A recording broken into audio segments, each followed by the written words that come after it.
Hello everyone, isang malamig na gabi po sa inyong lahat. And for today's video ay magluto tayo nitong ating chicken adobo. Lalagyan po natin ng patatas sa kagatanang niyog. So tara na guys, at samahan niyo po ako magluto and enjoy watching po. So yan na nga, sa ating kawali, maglagay lang tayo ng cooking oil.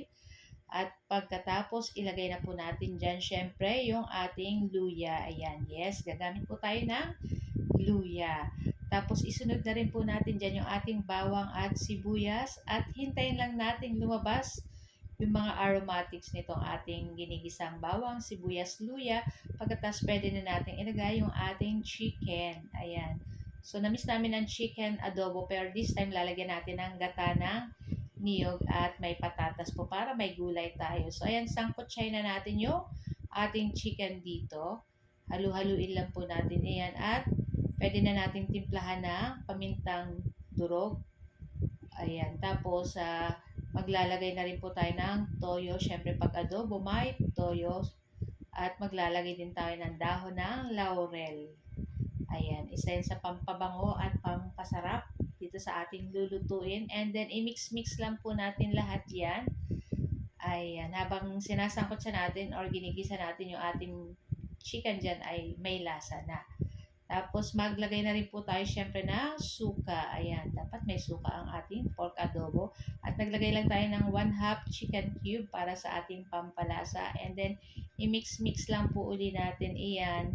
Naku, napakabango nito habang ginigisa ko.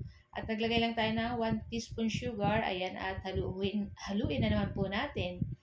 Ayan, so halo lang po tayo ng halo. At takpan po natin iyan. Ayan. Tapos, after ilang minuto, ayan, labas na yung tubig ng ating chicken. So, madali lang nga pong maluto ang chicken, kaya ilagay na rin natin yung ating patatas. Pwede po kayong gumamit ng hubal na or manibalang na saging na sawa instead na patatas. Ayan. Tapos, halu-haluin lang po at lulutuin lang natin dyan yung ating patatas kasama ng ating chicken, palambutin lang natin. And this time, pwede na po nating ilagay din yung ating gata ng niyog. So, pinakaunang gata po ng niyog. Hindi na tayo gagamit ng pangalawang gata ng niyog. Si pinakauna lang po ang ilalagay natin. At ayan, hahalu-haluin na naman po natin yan. Siyempre, ako, napakasarap po nito. Kaya kung di nyo pa natatry itong ganitong luto, ay nako, itry nyo na po ito. Usually, masarap po ang ganitong luto sa mga pato. Kung nakatikim na po kayo ng pato, masarap po yun na inaadobo tapos gagataan din. And usually nilalagay nila ay hubal or manibalang na saging na saba. Ayan. So, ayan na nga at okay na rin to guys at luto na.